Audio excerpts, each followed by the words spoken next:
Hello दोस्तों, मैं हूं रंजीत और आप देख रहे हैं जीनियस मेकर। आज के इस वीडियो लेक्चर में हम महिलाओं के हक के विषय में चर्चा करने वाले हैं कि महिलाओं का अपने पिता की संपत्ति पर क्या क्या हक है, क्या क्या अधिकार है। अक्सर लोगों के मन में सवाल यह उठता है कि क्या महिलाएं भी अपने पिता के संपत्ति पर हिस्सा मांग सकती है, उनका अधिकार हो सकता है। तो आपको ऐसे सवालों का जवाब वीडियो के अंत तक आपको समझ में आ जाएगा कि क्या महिलाएं का अधिकार है। और बहुत सारे ऐसे सवाल हैं जिनका जवाब आपको इसी वीडियो में मिलने वाला है। केवल आपको इस वीडियो को अंत तक देखना है। तो चलिए बिना टाइम वेस्ट किए हम इस वीडियो को शुरू करते हैं। दोस्तों, सबसे पहले हम लोग एक एक्ट के विषय में जानते हैं जो लागू हुआ था 1956 ईस्वी को, जिसे हम लोग हिंदू उत्तराधिकार अधिनियम 1956 कहते हैं। उस अधिनियम के अंतर्गत, उस अधिनियम के तहत स्त्रियों को उतना प्रिफरेंस नहीं दिया जाता था अपने पिता की संपत्ति पर, उनको हक नहीं दिया जाता था। हालांकि कोई भी स्त्री को जन्म से लेकर के उनके शादी होने तक ही अपने पिता के संपत्ति पर हक हो पाता था, लेकिन जब उसी स्त्री का अगर शादी हो जाता है तो फिर उसको हक नहीं मिलता था। यानी कि कुल मिलाकर के ऐसा स्त्रियों को महसूस होता था कि जैसे कि हम अपने पिता के घर से बेदखल कर दिए गए हैं, अब वहां पर मेरा कुछ नहीं रह गया है। दोस्तों, अक्सर हम जानते हैं कि जब कोई भी महिला की शादी हो जाता है, कोई भी स्त्री का अगर शादी हो जाता है तो कुछ समय के बाद वहाँ पर रहने के बाद में बहुत सारे समस्याएं उत्पन्न हो सकती है। हो सकता है कि महिला जिसका शादी हुआ है वह रहने के लिए वहाँ इच्छुक ना हो, वह रह नहीं सकती है, उसको उतना कॉम्प्रेशन उधर से मिल रहा है, तो वह अपने पिता के घर में भी नहीं जा सकती। क्यों नहीं जा सकती? क्योंकि 1956 का जो कानून था उसके अनुसार उसके पिता के घर, उसके पिता के संपत्ति में कोई भी अधिकार नहीं रहता था। तो यह कानून महिलाओं के लिए एक चुनौती के रूप में था। इससे निपटना बहुत ही जरूरी था।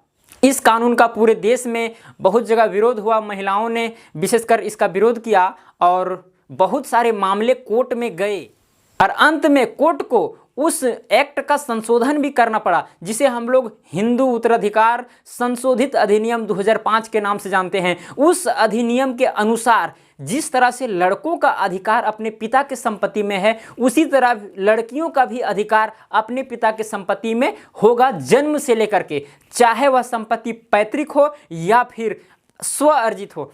हाँ, मैं आपको पहले पैतृक संपत्ति के विषय में बता देता हूं कि पैतृक संपत्ति क्या है। पैतृक संपत्ति हम उस संपत्ति को कहते हैं जो पीढ़ियों से चला आ रहा हो, यानी लगभग 4 पीढ़ी से चला आ रहा हो और उसका बंटवारा ना हुआ हो, जिसे हम लोग पुश्तौनी संपत्ति भी कहते हैं।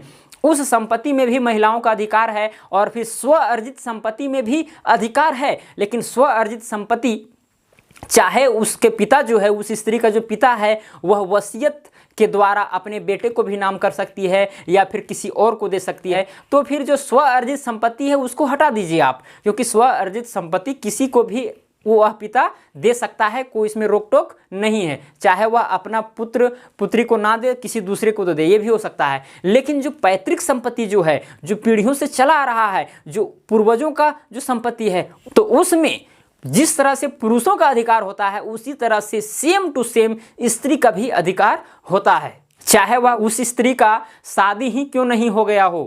अगर किसी स्त्री का शादी हो जाता है तो फिर वह अपने पिता की संपत्ति पर वह अधिकार पा सकती है, वह हिस्सा मांग सकती है। अगर ना माने, उनके भाई साहब या उनके पापा साहब वहाँ पर देने के लिए तैयार ना हो, तो वह कोर्ट का दरवाजा भी खटखटा सकती है और वहां पर उनको न्याय जरूर मिलेगा, क्योंकि कानून में यह लिखित है कि स्त्रियों का भी अधिकार रहेगा जिस तरह से पुरुषों का अधिकार अपने पैतृक संपत्ति में होता है। हालांकि स्व अर्जित संपत्ति जिन्होंने पिता ने अपने बलपूर्वक जो अर्जित किया है वो नहीं दे, लेकिन पैतृक संपत्ति को उनको देना पड़ेगा। लेकिन बहुत सारे कंफ्यूजन है लोगों में कि 2005 के अगर किसी स्त्री का शादी हुआ हो या 2005 के बाद हुआ हो तो क्या वह स्त्री अपना हिस्सा पा सकती है अपने पिताजी के घर? हाँ जी, बिल्कुल। 2005 में जो कानून बना है ये नहीं कहता है कि 2005 के बाद जो स्त्री का शादी हुआ है या 2005 के पहले हुआ है, उसमें कोई भी ऐसा नहीं बात कहा गया है। आप अगर 2005 से पहले हुआ है या फिर 2005 के बाद हुआ है, आप अपने पिता के संपत्ति पर हिस्सा पा सकते हैं, इसमें कोई भी रोक टोक नहीं है। चाहे वह स्त्री या फिर 2005 के पहले जन्म ली हो या फिर 2005 के बाद ली हो, इससे कोई फर्क नहीं पड़ता, उनको अपने पिता के संपत्ति में पूर्ण रूपेण हक मिलेगा। लेकिन कभी कभी सवाल यहाँ तक भी चला जाता है कि पिता का मृत्यु अगर 2005 के पहले हुआ था, जिस समय 1956 का जो कानून लागू था उसी के अंतर्गत अगर हुआ है, तो फिर उस संपत्ति में क्या महिलाओं का अधिकार हो पाएगा? इसमें हम आपको बता दें कि अगर किसी पिता का मृत्यु 2005 के पहले हो जाता है तो उसमें किसी भी स्त्री का जिस तरह से 2005 के कानून के अनुसार जिस तरह से हक मिलता है उस तरह से नहीं मिल पाएगा। वह 1956 के अंतर्गत कानून के आधार पर ही उस फैमिली का मेंबर मानी जाएगी और उसी के आधार पर उसको कुछ कुछ हिस्सा दिया जा सकता है या फिर नहीं दिया जा सकता है।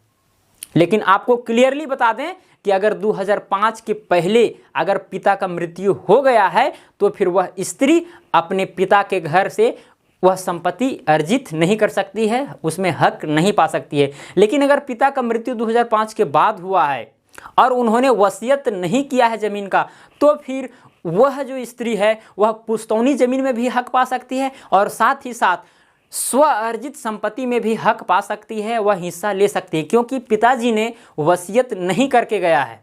पिताजी चाहे तो वसीयत के माध्यम से जो स्व अर्जित संपत्ति है, जिन्होंने अपने बलपूर्वक जो मेहनत से कमाई हुई संपत्ति है, वह अपने बेटे को नाम कर सकते हैं। लेकिन अगर वसीयत नहीं किया है तो उसमें स्त्री का भी अधिकार होगा जिस तरह से पुरुषों का अधिकार होता है। कभी कभी यह भी सवाल कमेंट में आता है कि क्या अगर कोई बेटा अपने पिता को जोर जबरदस्ती करके अगर वसीयत किसी ज़मीन का करवा लेता है तो फिर तो उसमें स्त्री का हक नहीं बनता है। लेकिन आपको बता दें, इसमें भी आपको कोर्ट में ये चीज़ फाइल करना होगा और साबित करना होगा, तभी आप उस स्व अर्जित संपत्ति में भी वह स्त्री अपना हक पा सकती है, अपना हिस्सा ले सकती है। अगर ये प्रूफ हो गया कि उसके बेटे ने अपने पिता को जोर जबरदस्ती करके वसीयत करवाई है, हस्ताक्षर करवाए हैं, तो उससे क्या होगा, वह चीज़ खारिज कर दिया जाएगा और फिर उसमें स्त्री का भी अधिकार दिया जाएगा और फिर पुरुषों को भी अधिकार दिया जाएगा बराबर रूप से। इसमें कोई भी दो मत का बात नहीं है। कुल मिलाकर के अगर कहें तो जिस तरह से पुरुषों का अधिकार होता है अपने पिता के संपत्ति पर, उसी प्रकार स्त्रियों का भी अधिकार होता है अपने पिता के संपत्ति पर। कानून के तहत अगर कानून से कोई खिलवाड़ करता है तो वह कोर्ट का दरवाज़ा खटखटा सकती है और अपना न्याय पा सकती है, अपना हिस्सा पा सकती है। इसमें कोई भी सुनवाई नहीं होगी।